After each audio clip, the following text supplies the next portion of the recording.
Magandang hapon mula sa DOST Pag-asa. Ito po ang ating update patungkol sa minomonitor natin na si Bagyong Paulo. Sa kasalukuyan, itong si Bagyong Paulo ay nasa 695 kilometers east ng southeastern Luzon. Ito ay may taglay na lakas ng hangin na umaabot ng 55 kilometers per hour malapit sa sentro ng bagyo at pagbugso o biglaang paglakas ng hangin sa paligid nito na umaabot ng 70 kilometers per hour. Ito ay kumikilos pakanluran sa bilis na 25 kilometers per hour. Dito sa ating forecast track, ito yung ating main na forecast track, ito yung nasa gitna, pero hindi po ibig sabihin na eksaktong dyan dadaan yung bagyo. Posible pa rin po ito na bahagyang umakyat within the limit po nitong upper bound natin at posible din naman na bahagya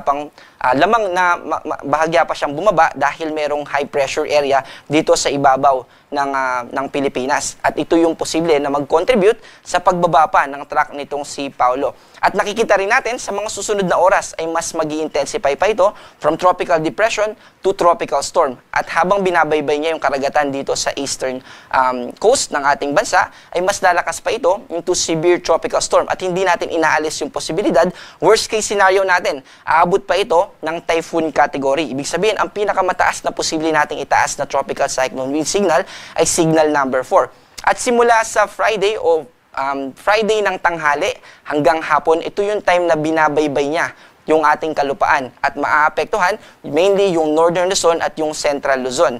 At habang binabaybay po niya yan na severe tropical storm siya, ay dahil sa may kabilisan, itong si Bagyong Paulo, ay by Saturday morning or in the afternoon ay tuluyan na ito na nasa labas ng Philippine Area of Responsibility.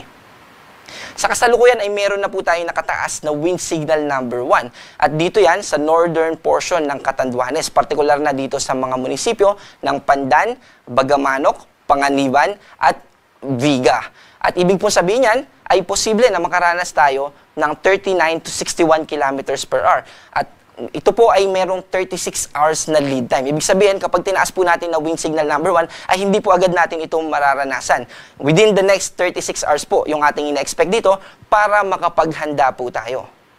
At para naman sa mga pag-ulan, kanina po ay may mga kinalaman purely sa hangin. Ngayon naman dito sa mga lakas ng pag-ulan, ina-expect natin tomorrow ng 5 p.m. hanggang sa Friday ng 5 p.m. makakaranas tayo ng 100 to 200 millimeters dito sa mga probinsya ng Apayao, Cagayan, Abra, Kalinga, Mountain Province, Ifugao, Benguet, Nueva Vizcaya, Quirino, Aurora at Isabela. Ibig pong sabihin ng 100 to 200 ay posible yung multiple o ilang mga pagbaha within a province. At posible din kapag nakatira tayo sa mountainous areas dito sa halimbawa sa Sierra Madre, ay posible rin na makaranas tayo, wag naman po sana, ng mga pagguho ng lupa. 50 to 100 millimeters naman dito sa Ilocos Norte, Ilocos Sur, La Union, Pangasinan, Zambales, Tarlac, Nueva Ecija at Bataan. Ang ibig sabihin naman kapag naka 50 to 100, posible yung mga flash floods o mga localized floodings lalo na sa mga low-lying areas o dun sa mga talagang bahain na mga lugar.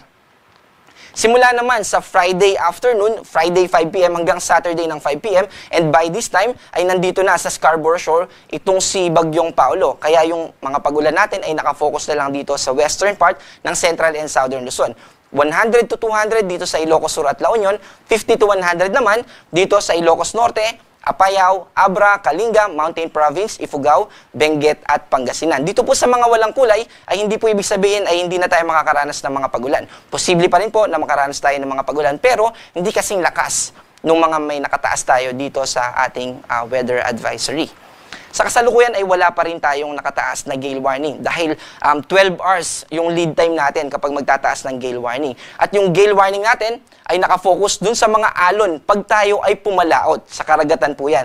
Dahil yun yung difference niya dito sa storm surge. Yung storm surge warning naman natin, ito yung taas ng alon na hahampas sa ating coastal areas. Dito po yan sa north and eastern coast ng Cagayan, eastern coast, yung coastal areas ng Isabela at ganoon din sa northern and central coast ng probinsya ng Aurora. Ibig pong sabihin nito, posibleng umabot ng 1 to 2 meters yung ating mga pag-alon dito sa ating mga dalampasigan. Para naman sa ating weather na inaasahan bukas, dito po sa Metro Manila, kasama yung central and eastern part ng Luzon, ay makakaranas tayo ng maulap na kalangitan. Ibig sabihin, mataas yung tsansa ng mga pagulan. At partly cloudy to cloudy skies naman dito sa natitirang bahagi ng ating bansa. Ibig sabihin, mas mababa yung tsansa ng mga pagulan, pero posible pa rin yung mga localized thunderstorm o yung mga pagulan for a specific place lang and for a short period of time. Ang susunod po natin na update or weather bulletin ay ilalabas natin mamayang 8 p.m. At ako po, si John Manalo, mag-ingat po tayo.